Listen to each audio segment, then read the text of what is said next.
اللهم صل وسلم وبارك على سيدنا محمد وعلى آله وصحبه أجمعين. قصتنا النهاردة بقلم الكاتبة المبدعة سارة أزلي. يلا بينا على طول نشوف القصة بتقول إيه. في يوم بعد ما إسراء بتنزل المدرسة، نورة بتبص في الساعة وهي واقفة قدام الباب ماسكة شنطتها وبتقول لنفسها ألحق أخلص مشواري قبل ما إسراء ترجع من المدرسة. وبتقفل الباب وبتخرج. عادل نايم في أوضته لسه راجع وش الفجر كالعادة، وبعد الظهر باب الشقة بيتفتح.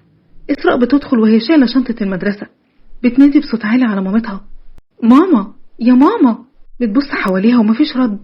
يا ست ماما. بتدخل أوضة أوضة تدور عليها بس مش بتلاقيها. بتتنهد وتدخل أوضتها علشان تغير هدومها وتستنى مامتها لما تيجي. وأول ما بتدخل الأوضة بترمي شنطتها ولسه بتفك زراير البلوزة، فجأة الباب بيتفتح بسرعة. عادل. شش، اخرس يا بت. عادل فوق، أنا أختك. بيقرب منها. اطلع برا. بيقرب منها أكتر ووشه باين عليه قلة النوم وأثار الشرب والدوخة. نظراته غريبة ومخيفة. هي بتصرخ أكتر وأكتر: اطلع برا. بس عادل برضه بيقرب أكتر. بتفضل تزق فيه وبتقدر تبعده عنها لأنه دايخ ومش في وعيه. بتجري بسرعة من الأوضة وهي منهارة وبتنزل الشارع. بتفضل تجري وهي بتبكي. وعلشان نفهم الحكاية لازم نعرفها من البداية. بص بقى يا خالد، انت كبرت خلاص ولازم نفكر في موضوع الجواز، وانت يا حبيبي ما شاء الله مش ناقصك حاجة. ماشي يا ماما، بس انت عارفة اللي فيها من الآخر كده. انا مش عاوز جواز حب والكلام ده، وفي نفس الوقت مش شايف حد مناسب. طب يعني عاوز تتجوز ازاي؟ صالونات، تشوفولي واحدة بنت ناس محترمة ونتجوز. الحب بيجي بعد الجواز مش لازم قبل يعني. وماله، احنا نعرف ناس كتير كويسين وممكن نشوف لك واحدة محترمة وبنت حلال. ايوه، اهم حاجة تبقى بنت حلال وهادية كده وتعرف ربنا، وبعد الجواز بقى اكيد هيجي الحب يعني. وممكن يا ابني ما يجيش، ساعتها بقى هيكون ايه العمل؟ لا لا يا بابا، اكيد هيجي بعد الجواز. ايه اللي هيمنع يعني؟ يعني يا ابني مش هترجع تقول احنا اللي فرضنا عليك وانك مش بتحبها؟ لا لا يا بابا، ده رأيي وانا عارف كويس اوي انا عاوز ايه. وبصراحة انا مش بحب البنات اللي بيرتبطوا بشباب قبل الجواز. خلاص يا ابني اللي يريحك. وفعلا بعد كام يوم والدة خالد بتوصل لعروسة بنت ناس محترمة اسمها نورة، وبتكلم والدتها في التليفون. وهو ده رأيه في الجواز، وقال لي يا ماما اهم حاجة تبقى بنت ناس محترمة. واحنا سمعنا كلام طيب جدا عن نورة، ولو هي موافقة مبدئيا نيجي البيت ان شاء الله ونشرب الشاي ونتعرف. خلاص يا حبيبتي، ان شاء الله هاخد رأي نورة ورأي ابوها وهرد عليكي. اما في بيت نورة بيكون قاعد الاب والام بياخدوا رأيها في موضوع العريس. ايه بقى يا نورة، انت ايه رأيك في الموضوع ده والكلام اللي بيقوله العريس؟ بصراحة يا ماما انا برضو بحب الحاجات اللي بتيجي رسمي، يعني جواز صالونات زي ما بيقولوا. يعني انت شايفة ان الحب بيجي بعد الجواز؟ ايوه طبعا، العشرة بتخلق حب واحترام. اهم حاجة اللي بيتقدم لي يبقى راجل محترم. خلاص تمام، طالما انت موافقة مبدئيا يبقى ابوك يكلم والد العريس ويجوا نتعرف على بعض. وفعلا الاب بيكلم والد العريس وبيجوا عندهم البيت. ام خالد بتتكلم وبتقول احنا سمعنا عن نورة كل خير، وخالد باين عليه شاب مؤدب ومحترم. الله يكرمك يا رب يا عمي. وانت ايه رأيك يا عروسة؟ رأيي اللي يشوفوا بابا طبعا. وبتتكسف نورة وبتبص في الأرض. ما شاء الله ما شاء الله، دي عروستنا بتتكسف على الآخر. أنا شايف إن الأمور ماشية كويس، وأنا كمان شايف كده، يبقى على بركة الله. طيب نتفق بقى إن الخطوبة تبقى 6 شهور بس. خالد ابني ما شاء الله شقته جاهزة من مجاميعه وناقص له حاجات بسيطة تختارها بقى العروسة على ذوقها. تمام، 6 شهور كويس، وقت كافي يتعرفوا على بعض وفي نفس الوقت نجهز اللي باقي. وطول فترة الخطوبة بتكون كل حاجة ماشية تمام، بيكونوا متفاهمين جدا. نورة بيكون فيها كل المواصفات اللي طالبها خالد، فاضل بس الحب اللي المفروض هيجي بعد الجواز. وبعد فترة خطوبة قصيرة اتجوزوا. في البداية حياتهم كانت هادية وكل واحد بيحاول يرضي التاني، بس بعد شوية بدأت الخلافات. خالد اللي بيكون مستني الحب ينزل عليه فجأة من السماء اكتشف ان الحب ما جاش. بيفضل قاعد مع نفسه بيتكلم وبيقول انا مش حاسس بحاجة، انا فعلا مش بحبها، الحب ما جاش، ابويا كان عنده حق. وعلى الرغم انه نورة كانت بتحاول تعمل كل اللي يرضيه ولكنه عمره ما كان شايف ده. ومن هنا بدأت الخلافات والانتقادات، وخالد دايما ينتقد نورة وينتقد كل فعل بتعمله سواء كويس أو وحش. بتعدي الأيام وبرضه بتحاول تراضيه على أمل إنه يتغير أو إنه يرضى عنها، لكن ده عمره ما حصل. خالد كل يوم معاملته مع نورة بتبقى أسوأ من الأول، لحد ما بيجي اليوم اللي بتكتشف فيه إنها حامل. خالد أنا حامل. حامل؟ أيوة. مالك مش مبسوط ولا إيه؟ لا لا أبدا، مبسوط طبعا، أنا بس متاخد شوية. ألف مبروك. نورة من جواها بتكون متأكدة إن ده مش شكل واحد مبسوط، بس بتحاول تكذب نفسها وبتعشم نفسها إنه يمكن يتغير بعد الخلفة، وبتكمل. وبالفعل كملت علشان خاطر بنتها اللي سمتها إسراء. بنت جميلة تحبها من أول نظرة، ملامحها بريئة، شعرها ناعم وعيونها واسعة وابتسامتها على وشها. كل اللي يشوفها يحبها ويقول إن وشها فيه القبول.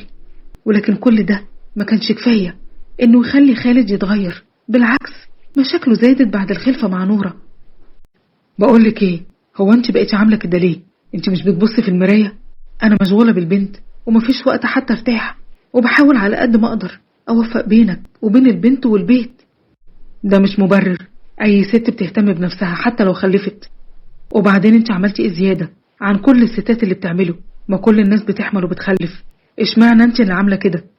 أكيد يا خالد مش لوحدي اللي عاملة كده، أكيد كل الستات زيي بعد أول فترة من الخلفة. معرفش بقى، أنا ما بشوفش حد عامل كده زيك. حاضر يا خالد، قولي بس على اللي يرضيك وأنا والله هعمله. مش عاوز حاجة خلاص، اعتبريني ما قلتش حاجة. يا خالد استنى يا خالد، ما تمشيش زي كل مرة. مش بيسمع كلامها وبيمشي كالعادة، ومع مرور الوقت الحياة بقت مستحيلة. نورة مهتمة ببنتها، وخالد كل يوم بيبعد أكتر وبيبدأ يبص بره. وهنا حابين ننوه عن حاجة، يا ريت يا جماعة ما نستعجلش في الخلفة.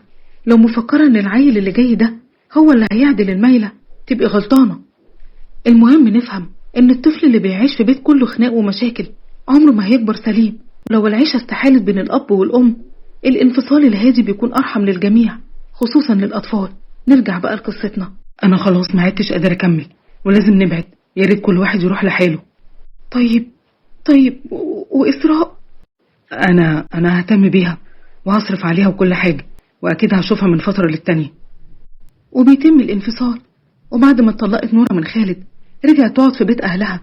كانت حزينة ومش قادرة تتخطى اللي حصل، واللي بيزود همها إن أهلها مش بيتقبلوا الطلاق ده ومش بيكونوا راضيين عنه، ودايما يتهموها إن هي سبب خراب بيتها لأنها ما قدرتش تحافظ على بيتها وجوزها. عدت شهور بعد الطلاق، نورة بترن على خالد في الموبايل علشان يجي يشوف إسراء. أيوة يا خالد، ده وقت الرؤية، هتيجي تشوف إسراء. بص يا نورة، أنا اتجوزت وسافرت مع مراتي، سافرت برا مصر ومش عارف هرجع امتى. هبعتلك فلوس للبنت. اتجوزت وسافرت؟ حتى ما فكرتش في بنتك ولا فكرت تودعها؟ ملحقتش، كل حاجة جت بسرعة. بتقفل المكالمة فجأة وبتنهار في العياط. هو ازاي كده؟ اتجوز وبدأ حياته وساب بنته حتى ما سلمش عليها؟ تخطى كل حاجة وانا قاعدة مكاني حاطة ايدي على خدي ومش عارفة اتخطى كل اللي حصل. وبعد شوية بتكون قاعدة في الصالة مع اهلها وبتعيط. مالك في ايه؟ خالد اتجوز وسافر وساب البنت، حتى ما فكرش يعرفني او يجي يسلم على بنته قبل ما يسافر. وماله، عادي، من حقه. وانت كمان من حقك تتجوزي وتشوفي حياتك انت كمان. انا مش هتجوز واسيب بنتي. لا، لازم تتجوزي، مش هتفضلي متطلقة طول عمرك. الناس اكلت وشنا، ده انت ما كملتيش 2 جواز. انت لسه صغيرة واحنا مش هنعيش لك على طول، ولو متنا مش هيبقى لك حد بعدنا، هتروحي فين؟ وبعدين البيت ده عليه نزاع كبير في الورث، لو احنا مشينا الناس هيرموكي في الشارع. مفيش حل غير انك تتجوزي وتبقي في عصمة راجل. وفي يوم بتكون قاعدة نورة في اوضتها، بتلاقي ابوها وامها داخلين عليها وبيقولوا لها: يا نورة، في عريس متقدم لك. عريس؟ راجل مطلق ومعاه ولد عنده 6 سنين. مراته سابته وسابت له الولد، يعني حالكم من بعضه. إسراء والولد يتربوا مع بعض، بس انا مش عايزة اتجوز. لا، هتتجوزي ورجلك فوق رقبتك. انا قلت لك كلامي قبل كده ومش هعيده، وانت شايفه اهو بقالك 2 مفيش ولا عريس اتقدم لك، ومحدش هيتقدم لك وانت على كتفك بنت. دي فرصة مش هتتكرر، وهو ضل راجل ولا ضل حيطة. قدام إصرارهم مش بيكون عارفة تقول ايه. وجيه حمدي العريس. نورة أول ما شافته ما ارتحت لهوش خالص، شكل مش مريح، بس غصب عنها وافقت. فترة الخطوبة ما طولتش وكل حاجة جت بسرعة. وبعد الجواز كانت مرهقة. ابن حمدي اللي اسمه عادل كان شقي بشكل مش طبيعي، ومش بيسمع الكلام ولا بيحترم أي حد، ولا حتى بيحترم نورة نفسها.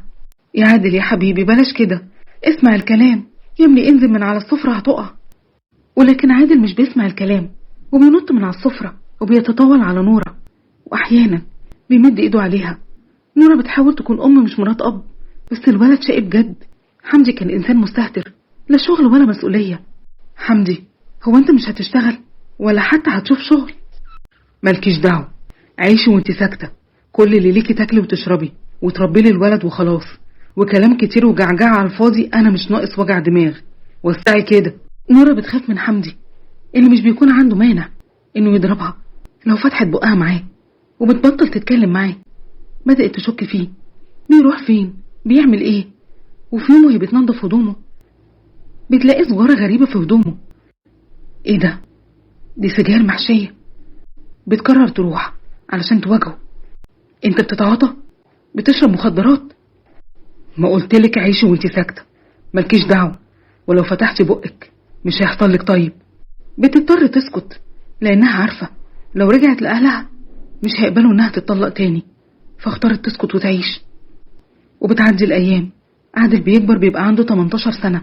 في الوقت ده إسراء عندها 15 سنة، بقت أجمل بكتير من الأول وبانت عليها علامات الأنوثة. ونورة كانت واقفة في المطبخ بتحضر الفطار لإسراء، إيديها بتترعش من كتر التفكير والخوف. كل يوم عادل بيزيد سوء، ونظراته الغريبة لإسراء بقت تقلقها أكتر من أي وقت فات. ماما فين الفطار؟ هتأخر على المدرسة. جاية قلب أمك أهو يا حبيبتي. بتدخل عليها الأوضة ومع الفطار بتحاول تبتسم علشان بنتها ما تحسش بحاجة ولا تاخد بالها من اللي جواها. هو عادل هيروح المدرسة النهاردة؟ ما اعرفش، بس ما تشغليش نفسك بيه، ركزي انت في مستقبلك وملكيش دعوة بيه خالص. عادل بيروح المدرسة يوم 10. لا ماشي يا ماما، حاضر، يلا مع السلامة. ماشي يا بنتي، خدي بالك من نفسك. مع السلامة يا حبيبتي. وكل يوم على نفس الحال. إسراء بتروح المدرسة ومركزة في دروسها، وعادل كل يوم بيجي وش الفجر، بينام لحد العصر ويصحى يطلع يقعد على القهوة مع أصحابه الصياعين، وحاله من نفس حال أبوه. وبالليل بتكون نورة قاعدة في أوضتها بتقرأ قرآن، وهي حاسة إن في حاجة مش طبيعية، بتحس بأشعارها. بتقوم بسرعة تقفل باب أوضة إسراء بالمفتاح من جوه وبتبات جنبها. يا رب يا رب استرني واكرمني في البنت دي، ده هي كل اللي ليها في الدنيا. يا رب استرني واسترها لحد ما يجي ابن الحلال اللي ياخدها من البيت ده. وفي يوم بتكون قاعدة نورة مع جارتها الست أم أحمد اللي بتكون صاحبتها الوحيدة، بتشتكي لها من عادل وحمدي. أنا ما بقيتش عارفة أعمل إيه، البيت بقى نار، كل يوم بيزيد سوء، وأنا خايفة على إسراء، خايفة قوي. سيبيه وامشي يا بنتي، سيبيه، انتي كده بترمي نفسك وبنتك للتهلكة. هروح فين بس؟ أنا ما عنديش لا أهل ولا ظهر، لا ليا أخ ولا أخت، وكمان بعد موت أبويا وأمي البيت راح للورثة، ما بقاليش مكان أروح. أم أحمد بتسكت، ما بتكونش عارفة تقول لها إيه، لأنه مفيش حل غير إنها تفضل عايشة مع حمدي وعادل وتتحمل اللي بيعملوه.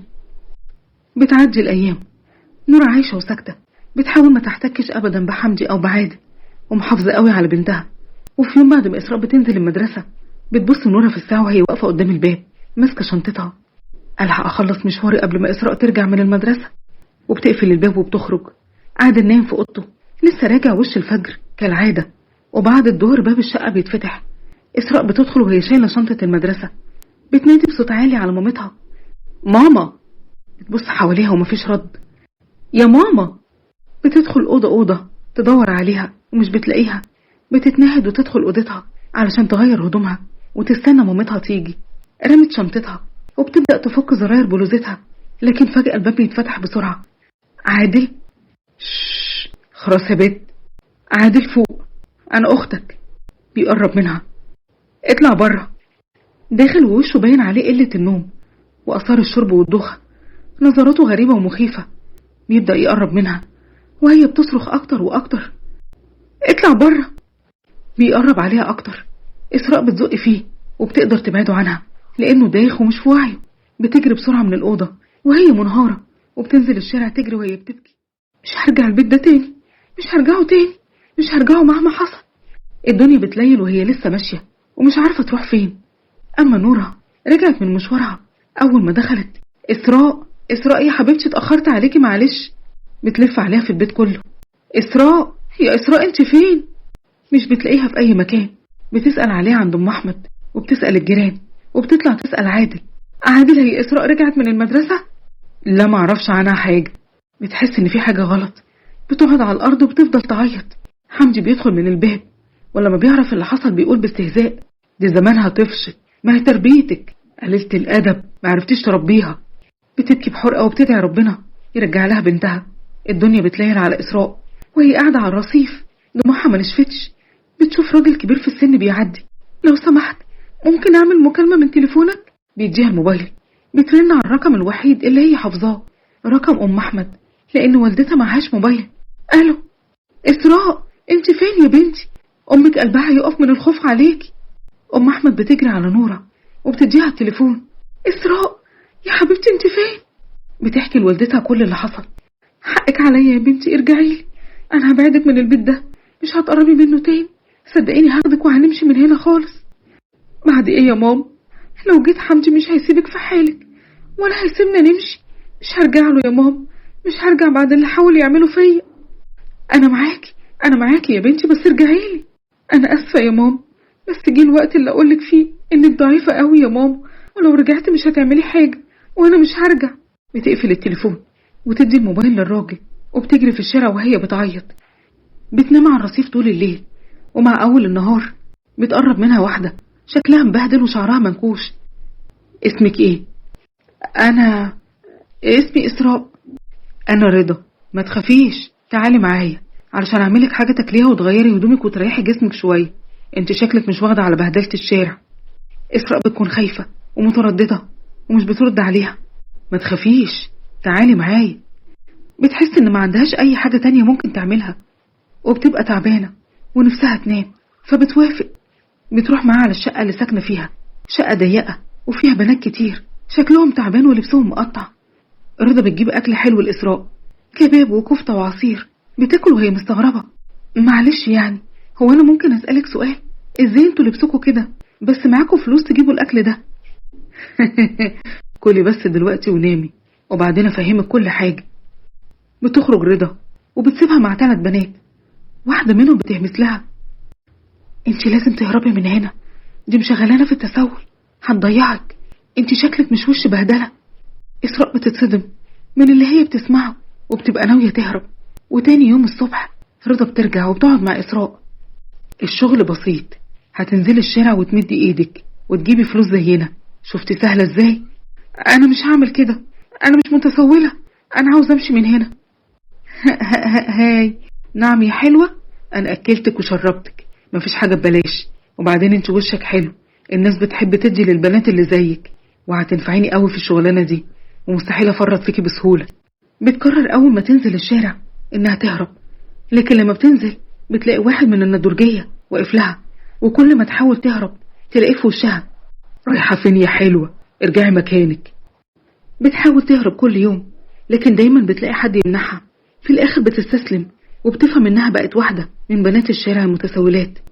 بنشوف نورة قاعده في البيت حالتها النفسيه في الارض. حمدي بقى اسوأ من الاول، بقى بيشغلها علشان تجيب له فلوس يتعاطى بيها هو وابنه عادل. بتضطر تبيع حاجات كتير من العفش، بتبيع وبتبيع وبتبيع لحد ما بيبقاش في البيت حاجه غير حاجات بسيطه.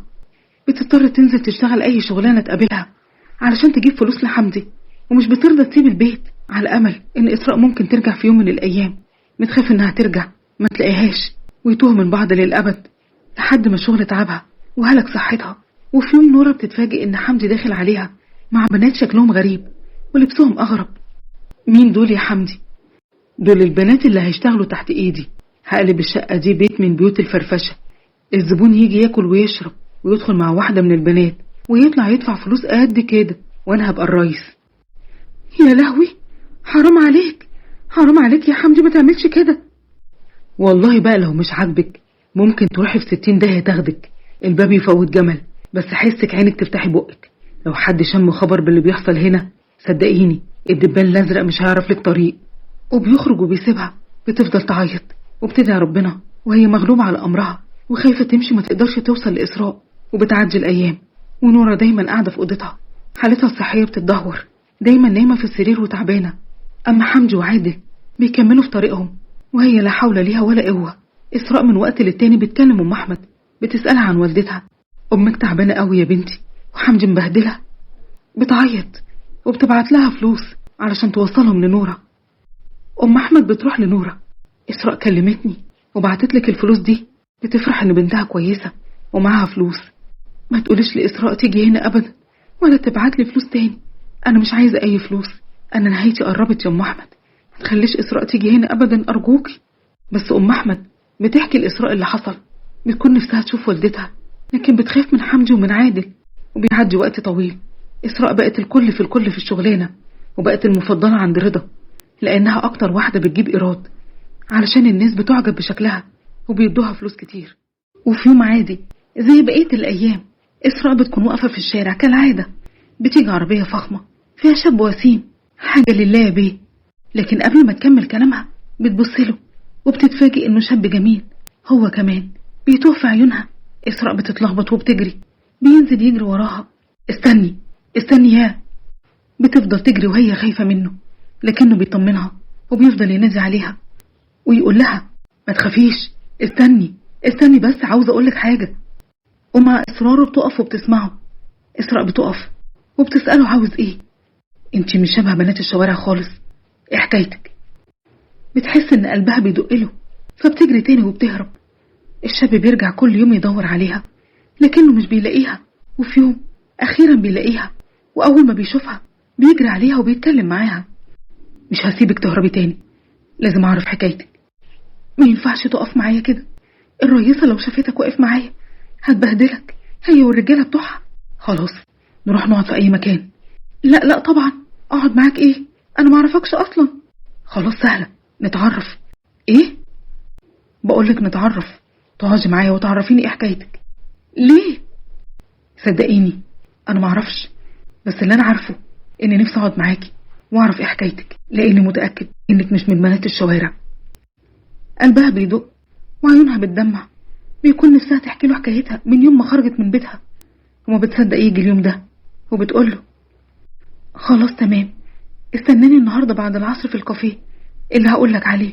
طبعا إسراء في الوقت ده بيبقى عندها حرية الحركة شوية، ممكن من وقت للتاني تروح أي مكان هي عايزاه، لأن رضا بقت بتثق فيها ومش بتدور وراها.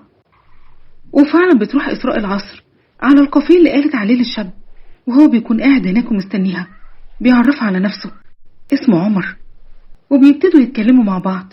إسراء بتحكي له كل اللي حصل في حياتها بس، وفضلت ماشية في الشارع لحد ما رضا لقيتني وشغلتني معاها ومعرفتش أهرب منها، وبقى حالي زي ما انت شايف كده. أنا كان عندي حق لما قلتلك انت مش شبه بنات الشوارع، حتى لو شكلي مش زيهم أو من الأساس ما كنتش منهم، بس أنا دلوقتي بقيت واحدة منهم، يعني صدقني مش فارقة كتير. لا طبعا تفرق، وتفرق كتير قوي. تفرق ايه؟ تفرق انك تعلمتي، رحتي مدارس، وعشتي 15 سنة من عمرك في بيت وأسرة. أسرة مفككة مع أم ضعيفة، اتجوزت راجل حشاش بعد ما جوزها اللي هو أبويا سابني وتخلى عني وراح اتجوز وعاش حياته. أنا مش هسيبك ترجعي الشارع، هشوف لك مكان كويس تقعدي فيه. انت بتقول ايه؟ أنا لو مرجعتش النهاردة رضا هتقلب عليا الدنيا وهتوصلي، يعني هتوصلي. أنا مش خايف من رضا ولا من أي حد، وصدقيني أنا هعرف أحطك في المكان اللي محدش يقدر يوصلك فيه أبدا. إسراء بتكون خايفة ومش مطمنة لعمر. معلش، وأنا إيه اللي يخليني أثق في كلامك؟ مش عارف، بس أنا مش هأذيكي، معرفش إزاي خليكي تثقي فيا، بس ممكن تديني فرصة. في الأول بترفض لكنه بيصر جدا، وفي الآخر بتوافق.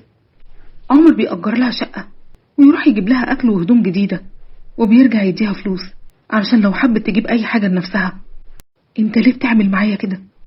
الحقيقة أنا معرفش، بس أول ما شفتك حسيت بحاجة ناحيتك، حاجة مش مفهومة. يمكن حسيت إن عاوزة أساعدك، يمكن ربنا بعتني ليكي علشان تبعدي عن كل اللي انت فيه. هي الدنيا لسه فيها ناس طيبة قليلين، بس لسه فيها، انا هسيبك دلوقتي علشان ترتاحي، ومن بكرة ان شاء الله هجيبلك موبايل علشان لو احتجتي اي حاجة تكلميني في اي وقت. وبيسيبها علشان ترتاح. إسراء بتكون واقفة مش عارفة هو ليه بيعمل معاها كده، لكنها لأول مرة من فترة طويلة قوي بتبقى مرتاحة ومطمنة. أما رضا بتخلي الرجالة بتوعها يدوروا ويقلبوا الدنيا على إسراء، ولكنها مش بتعرف توصلها أبدا. وبتعدي الأيام، إسراء موجودة في نفس المكان مع عمر اللي كل يوم بيجيلها ويجيب لها أكل. بتقوله إنها خايفة رضا توصل لها. عمر بيطمنها وبيقول انتي رضا، انتي دلوقتي في أمان، احنا بعيد قوي عن المنطقة اللي انتي كنت موجودة فيها، ورضا اللي عاملة عليكم رئيسة دي آخرها تدور عليكي في الأماكن اللي حواليها، وآخر ما تزهق هتبطل تدور عليكي وتكمل حياتها في التسول. عندك حق، بس انتي في حاجة تانية شغلاكي. بصراحة قلقانة قوي على أمي وخايفة تموت بسبب اللي بيعمله حمدي فيها. لو تحبي أروح أجيبها تعيش معاكي. بجد تقدر تعمل كده؟ طبعا، وأسهل مما تتخيلي. اللي يمنع يعني تيجي وتعيش معاكي؟ ياه بجد، ده حلم كبير قوي عليا. ما تقلقيش، سيبيها عليا وانا هتصرف. وتاني يوم عمر بيروح العنوان اللي اخده من إسراء، بيدخل يسأل على نورة، واحدة من البنات بتدخله عندها. نورة اول ما بتشوفه بتستغرب وبتسأله انت مين يا ابني؟ انا عمر من طرف إسراء وجاي اطمن عليكي. بتفرح قوي وبتطمن ان بنتها في امان. يعني بنتي بخير؟ ايوه ما تقلقيش والله، هي موجودة وبخير وقاعدة في مكان امان. خد بالك منها يا ابني، انا ارتحت لك قوي. انا جاي اخدك علشان تعيشي معاها. فجأة بيدخل حمدي. نورة بتتخض وبتخاف، بتخاف ان حمدي يعرف ان عمر من طرف إسراء. ده ابن واحدة قريبتي من زمان، جاي يطمن عليا. امشي انت دلوقتي يا ابني، قول لامك انا كويسة وبخير، وقول لها ما تتعبش نفسها وتيجي هنا ابدا. ابدا يا ابني، سامعني؟ ما تجيش ابدا. حمدي بيطرده وعمر بيمشي فورا. بيرجع لإسراء وبيحكي لها كل اللي حصل. بتفضل تعيط. خلاص بقى يا إسراء ما تعيطيش، كنت مفكرة اني خلاص الدنيا ضحكت لي وهجيب امي وتعيش معايا. حلمي بسيط، ما كنتش عاوزة حاجة اكتر من كده. خلاص بقى ما تعيطيش، انا مش هقدر اشوفك في الحالة اللي انت فيها دي. بيقرب منها عمر وبيحضنها، بتترمي في حضنه وبتعيط. بتحضنه جامد قوي، لكن فجأة بتفوق وبتبعد عنه. انا اسف. لا ما تتأسفش، ما فيش حاجة. لو ليكم نصيب تتجمعوا مع بعض من تاني، صدقيني هيجي اليوم ده، اليوم اللي هتعيشوا فيه مع بعض. يمكن. عدت فترة وكل يوم بيعدي عمر بيعجب بإسراء أكتر من اليوم اللي قبله، لحد ما بيجي يوم بيقرر يفتحها في موضوع مهم. إسراء. نعم إسراء، أنا بحبك قوي من أول مرة شفتك فيها وعاوزة أتجوزك. إسراء بتفرح بس في نفس الوقت بتخاف. إزاي بس؟ أنا فقيرة وكنت متسولة وهربانة من البيت، وانت أهلك ناس أغنية، إزاي هيوافقوا على واحدة زيي؟ انت وافقي بس ومالكش دعوة بأهلي. طب حتى لو وافقت هتقول لهم إيه؟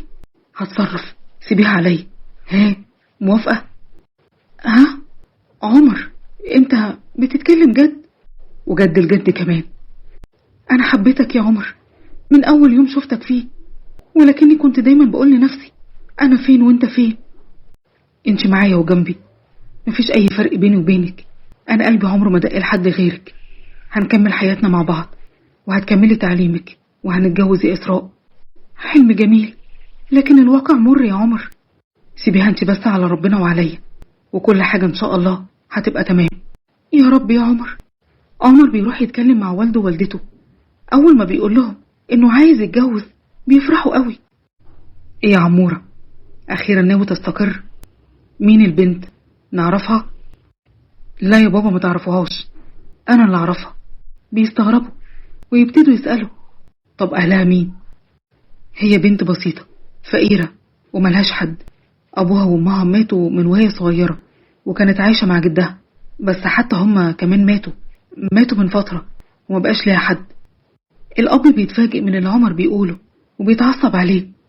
يعني انت هتتجوز واحدة من الشارع يا عمر؟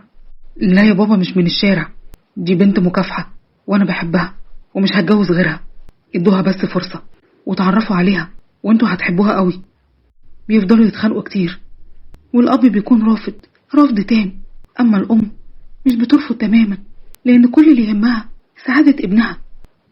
أما أبوه بيعامله معاملة قاسية، بس عمر بيصر على رأيه وبيقول لهم إنه لو ما اتجوزش إسراء مش هيتجوز أي واحدة تانية غيرها.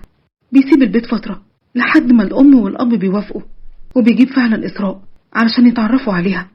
والدته بترتاح لها وبتحس قد إيه إنها بنت طيبة وجميلة وغلبانة. ما شاء الله، انت جميلة وطيبة قوي.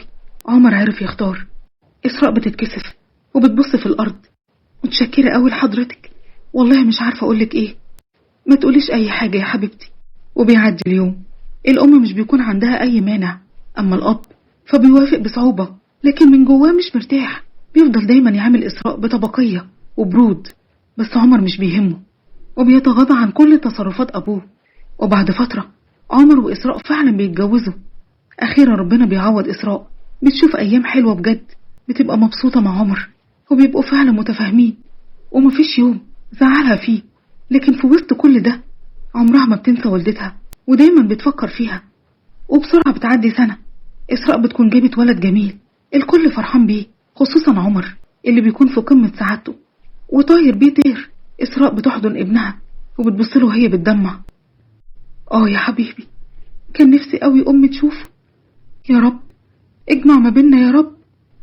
رغم كل السعادة اللي هي فيها، بس لسه في قلبها وجع وذنب تجاه والدتها. وفي يوم بتاخد القرار، أنا لازم أروح أشوفها حتى لو مرة واحدة. ولما بتقرر بجد بتروح تزور والدتها، لكن من غير ما تقول لعمر. وأول ما بتوصل عند البيت بتخبط على الباب. واحدة من البنات بتفتح لها وبتدخلها عند نورة. نورة اللي أول ما بتشوفها بتنهار. إسراء بنتي. بتعيط بحرقة. كنت فاكرة إني مش هشوفك تاني، كنت حاسة إني هموت قبل ما أشوفك يا إسراء. ما تقولش كده يا ماما، بعد الشر عليكي، أنا جيت أهو. سامحيني يا بنتي، سامحيني، أنا ما قدرتش أحميكي. خلاص يا ماما أرجوكي ما تقوليش الكلام ده. أنا خلاص ربنا عوض عليا واتجوزت عمر وخلفت منه ولد جميل. وقبل ما تكمل كلامها الباب بيتكسر. البوليس بيكبس على الشقة وبيقبض على كل اللي فيها. نورة بتصرخ وبتقول سيبوا بنتي، سيبوها ملهاش ذنب، بنتي ملهاش دعوة بأي حاجة، سيبوها بنتي بريئة. لكن مفيش فايدة. بياخدوا إسراء معاهم وبيقبضوا على كل الموجودين وبياخدوهم وبيروحوا على اسم الشرطة. الضابط بيبدأ يحقق مع كل الموجودين في الشقة، وحتى إسراء بيتحقق معاها. ولما انت مش معاهم ولا شغالة تبعهم، كنت بتعملي ايه في المكان ده؟ انا ماليش ذنب في اي حاجة، انا بس رحت علشان ازور امي. دي اول مرة ادخل هناك من فترة طويلة قوي، ورحت علشان اطمن على والدتي. صدقني انا ماليش ذنب في اي حاجة. والدتي ست كبيرة وملهاش علاقة باللي بيحصل ده، وجوزها حمدي هو اللي اجبرها تقعد وتسكت على اللي بيحصل. الضابط بيكمل التحقيق مع باقي البنات، والكل بيأكد انهم اول مرة يشوفوا إسراء وانها مش شغالة معاهم ولا ليها علاقة بالشبكة. وبيعترفوا كمان ان نورة ست كبيرة ملهاش دعوة بأي حاجة وعمرها ما بتخرج من أوضتها. كمان نورة والدتها بتحكي كل القصة من البداية. دي بنتي كانت بس جاية تشوفني بعد سنين، هي كانت عايشة معايا وهي صغيرة في نفس الشقة، بس هي ما قدرتش تعيش مع حمدي وابنه عادل وهربت من البيت قبل ما حمدي يمشي المشي البطال ده. صدقني والله بنتي ملهاش علاقة بأي حاجة، وجوزها راجل غني ومحترم. الضابط بيبدأ يصدق كلامهم وبيشوف بطاقة إسراء، ولما يعرف اسم جوزها بيستغرب. جوزك اسمه عمر يوسف الشاذلي؟ ده اسمه معروف جدا. أيوة هو، ممكن تتصل بيه، هو عارف كل حاجة، كلمه وهو هيجي علشان ياخدني. بتديله رقم عمر وبيبدأ الضابط يرن عليه، لكن الموبايل مقفول، تليفونه مقفول. طيب اتصل على رقم الشركة بتاعته. الضابط بياخد الرقم وفعلا بيتصل، بس لسوء حظها حماها هو اللي بيرد. أنا النقيب سامي من اسم بولاء، زوجة ابنك موجودة عندنا، وبيحكي له كل اللي حصل. وبعد شوية إسراء بتتفاجئ لما بتشوف حماها داخل الاسم. حضرتك اللي جيت؟ أيوة جيت علشان أعرف حقيقتك. أنا من الأول ما كنتش مرتاح لك وكان عندي حق، وجيت دلوقتي علشان أقولك تبعدي عن ابني، وإياك أشوفك بتحاولي تقربي منه أبدا. أنا ما عملتش حاجة غلط، كنت بس. مفيش بس، انسي عمر ابني تماما، وإن قربتي من عمر أو من ابنه أنا هلبسك قضية بجد. ابنك ده تنسيه خالص. أظن ما يشرفوش إن أمه تبقى واحدة زيك. بيسيبها وبيمشي. إسراء بتنهار من العياط، بتحس إنها رخيصة وصغيرة قوي، وبتتكسف قدام نفسها من حقيقتها اللي اتعرت قدام حماها. بتخرج من القسم وبتاخد والدتها معاها، وبيروحوا يقعدوا في فندق صغير. وبتعدي الأيام. إسراء حالتها النفسية بتسوء جدا، اكتئاب شديد، حزن وخيبة أمل، كأن الدنيا ضحكت لها لحظة ورجعت كشرت من تاني. بيكون نفسها تحضن ابنها، لكن كلام حماها دايما بيتردد في ودانها وهو بيقول لها أكيد ابنك ما يشرفوش إن أمه تبقى واحدة زيك. كل ما بتفتكر الجملة دي بتفضل تعيط. نورة بتحاول تبقى جنبها، قلبها بيتقطع على بنتها. بتعدي فترة، عمر بيقلب الدنيا على إسراء ومش عارف يوصل لها، ودايما يرن عليها لكنها مش بترد أبدا. نورة بتاخد موبايل إسراء من غير ما تحس، وبتدور على رقم حماها وبتكلمه. أنا والدة إسراء، لو سمحت ما تقفلش السكة، اسمعني بس، ممكن أقابلك ضروري لو سمحت. انت عاوزة ايه يا ست انتي؟ أنا قلت اللي عندي، لازم تبعدوا عن ابني وعن حفيدي، وإياك أي واحدة منكم تحاول تقرب مننا. النصابة كانت قايلة إنك متي. من فضلك لو بتفكر في حفيدك وفي ابنك قابلني، اديني فرصة أشرح لك كل حاجة. أنا عارفة إنك خايف على ابنك. الأب بيكون رافض تماما، لكن نورة بتفضل تترجاه لحد ما بيوافق أخيرا وبيتقابلوا في مكان عام. نورة بتحكي له كل حكاية إسراء من أولها، من يوم ما كانت بنت بريئة لحد ما الظروف رمتها في الشارع، وإزاي حاولت تحافظ على نفسها، وإزاي عمر هو اللي أنقذها. الحما بيسمع وبيبدأ يلين، لكنه برضه بيكابر. نورة بتكمل كلامها. بنتي من يوم ما اتولدت ما شافتش يوم عدل، عمر الدنيا ما ضحكت لها غير بس السنة اللي عرفت فيها عمر ربنا عوضها وبعته لها علشان يشيلها من القرف اللي شافته طول حياتها. ليه انت جاي دلوقتي تفرق ما بينهم؟ الأب بيفكر في ابن عمر اللي حالته سيئة، وكمان حفيده اللي أكيد لما يكبر هيسأل عن أمه. أنا معرفش إن كل ده حصل معاها، وأنا أكتر حاجة بفكر فيها هي مصلحة ابني. صدقني مصلحة ابنك مع بنتي. بنتي كويسة ومحترمة، لكن ظروفها هي اللي ما كانتش كويسة من أول أبوها اللي تخلى عنها لحد جوز الأم اللي بهدلها، ولحد الشارع اللي ما بيرحمش. وبعد كلام نورة الأب قلبه بيحن، بيروح معاها للفندق، بيلاقي إسراء قاعدة حزينة. أنا آسف يا بنتي، سامحيني، أنا ظلمتك. بتبصله والدموع في عينيها، بيحضنها وبيصالحها. يلا نرجع البيت، عمر مش بينام من ساعة ما اختفيتي، وقلب الدنيا عليكي ونفسه يوصلك، وابنك دايما بيعيط. بتقوم بتروح مع حماها وبيرجعوا على البيت. أول عمر ما بيشوفها بيجري عليها وبيحضنها بقوة وبيبكي لأول مرة. كنت فين؟ كنت بموت كل لحظة وانت مش جنبي، ما تبعديش عني تاني. حاضر يا حبيبي، مش هبعد عنك تاني أبدا. وبتجري إسراء على ابنها، بتاخده في حضنها وبتفضل تعيط. الطفل على الرغم من انه كان بيعيط عياط هستيري، إلا انه أول ما حضن أمه هدي ونام، والأول مرة من زمان الدنيا بتضحك لها فعلا. بتكمل حياتها مع ابنها وجوزها ووالدتها، وربنا بيعوضها بعد وجع سنين. وحماها بيعملها كويس على عكس الأول، وحمدي وعادل بيتسجنوا وبياخدوا جزاهم وبيكملوا حياتهم في السجن. إسراء بتروح وبتبلغ عن رضا والبنات اللي كانت مشغلاهم معاها والشقة اللي كانوا قاعدين فيها، وفعلا الشرطة بتقبض عليهم. وبتفتح إسراء مصنع كبير للملابس، بتجيب عدد كبير من البنات اللي كانوا بيتسولوا في الشارع وبتشغلهم في المصنع، وبتوفر لهم مسكن، وبتعرفهم ازاي يشتغلوا ويجيبوا فلوس من عرق جبينهم من غير تسول ولا ذل ولا إهانة. وإلى حد هنا خلصت حكايتنا. يا رب تكون عجبتكم. أشوفكم في حكاية جديدة قريب إن شاء الله.